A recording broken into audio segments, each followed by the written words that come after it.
नमस्कार, आपका स्वागत है। आज हम भारतीय संविधान की प्रस्तावना के बारे में जानेंगे, जो इस प्रकार है। प्रस्तावना यह है, हम भारत के लोग भारत को एक संपूर्ण प्रभुत्व संपन्न समाजवादी पंथनिरपेक्ष लोकतंत्रात्मक गणराज्य बनाने के लिए तथा उसके समस्त नागरिकों को सामाजिक, आर्थिक और राजनीतिक न्याय, विचार, अभिव्यक्ति, विश्वास, धर्म और उपासना की स्वतंत्रता, प्रतिष्ठा और अवसर की समता प्राप्त कराने के लिए तथा उन सब में व्यक्ति की गरिमा और राष्ट्र की एकता और अखंडता सुनिश्चित करने वाली बंधुता को बढ़ाने के लिए दृढ़ संकल्प होकर अपनी संविधान सभा में आज तारीख 26 नवंबर 1949 ईस्वी को एतद द्वारा इस संविधान को अंगीकृत, अधिनियमित और आत्मापित करते हैं।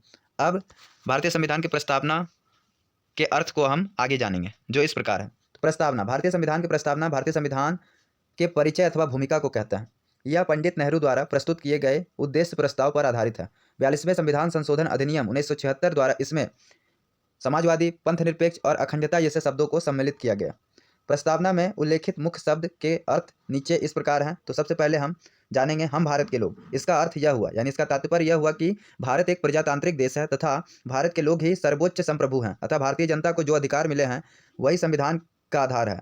अर्थात दूसरे शब्दों में भारतीय संविधान की शक्तियों का स्रोत भारतीय जनता ही है। एक शब्द है संप्रभुता। इस शब्द का आशय यह है कि भारत ना तो किसी अन्य देश पर निर्भर है और ना ही किसी अन्य देश का डोमिनियन है।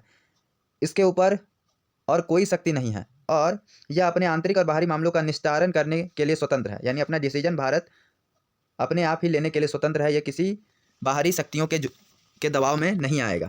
अब शब्द समाजवादी के बारे में जानेंगे। तो समाजवादी शब्द का आशय यह है ऐसी संरचना जिसमें उत्पादन के मुख्य साधनों पूंजी, जमीन, संपत्ति आदि पर सार्वजनिक स्वामित्व या नियंत्रण के साथ वितरण में समतुल्य सामंजस्य हो। समाजवादी का अर्थ यह हुआ कि हमारे भारत में जितने भी सार्वजनिक साधनों या पूंजी है सभी को समान रूप से वितरण किया जाएगा। पंथनिरपेक्ष, भारतीय संविधान में पंथनिरपेक्ष की सभी अवधारणाएं विद्यमान हैं, अर्थात हमारे देश में सभी धर्म समान हैं और उन्हें सरकार का समान समर्थन प्राप्त है। यानी भारत का कोई अपना राजधर्म नहीं है, भारत सभी धर्मों को समान रूप से मानेगा। लोकतांत्रिक, संविधान की प्रस्तावना में लोकतांत्रिक शब्द का प्रयोग बृहद रूप से किया है, जिसमें न केवल राजनीतिक लोकतांत्रिक बल्कि सामाजिक व आर्थिक लोकतंत्र को भी शामिल किया गया है। गणतंत्र, भारत गणतंत्र का अर्थ होता है कि गण अर्थात जनता का तंत्र, जनता के द्वारा जनता के बीच चुने हुए प्रतिनिधियों का तंत्र असल मायनों में गणतंत्र कहलाता है। गणतंत्र के अर्थ में दो बातें शामिल है। पहली की राजनीतिक संप्रभुता किसी एक व्यक्ति जैसे राजा के हाथ में होने के स्थान पर लोगों के हाथ में होती है। दूसरी यह कि किसी भी विशेषाधिकार प्राप्त वर्ग की अनुपस्थिति। इसका मतलब यह हुआ कि भारत में जो सर्वोच्च पद होगा वो राजा का पद नहीं होगा, वहाँ वो पद भी जनता के द्वारा या वहाँ पर भी चुनाव करवा कर ही भारत में सर्वोच्च पद के रिक्त स्थानों को भरा जाएगा। स्वतंत्रता, यहाँ स्वतंत्रता का तात्पर्य नागरिक स्वतंत्रता से है। स्वतंत्रता के अधिकार का प्रयोग संविधान में लिखित सीमाओं के भीतर ही किया जाता है। यह व्यक्ति के विकास के लिए अवसर प्रदान करता है। न्याय, न्याय का भारतीय संविधान की प्रस्तावना में उल्लेख है, जिसमें तीन भिन्न रूपों से इसे देखा जाता है: सामाजिक न्याय, राजनीतिक न्याय और आर्थिक न्याय। सामाजिक न्याय के बारे में हम जानते हैं।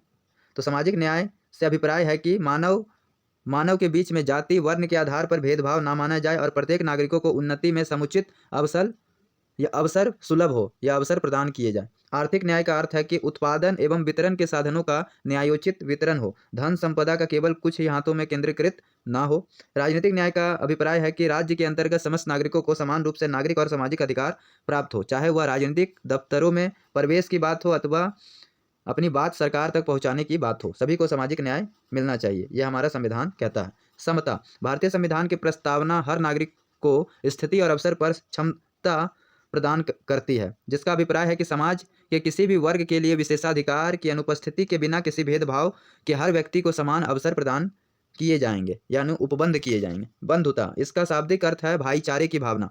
प्रस्तावना के अनुसार बंधुता में दो बातों को सुनिश्चित करना होगा। पहला, व्यक्ति का सम्मान और दूसरा देश की एकता और अखंडता। मौलिक कर्तव्य में भी भाईचारों की भावना को प्रोत्साहित करने की बात की गई है। धन्यवाद। यह हमारा भारतीय संविधान की प्रस्तावना के जो शब्द थे उसका ये मतलब है, जो इस प्रकार था।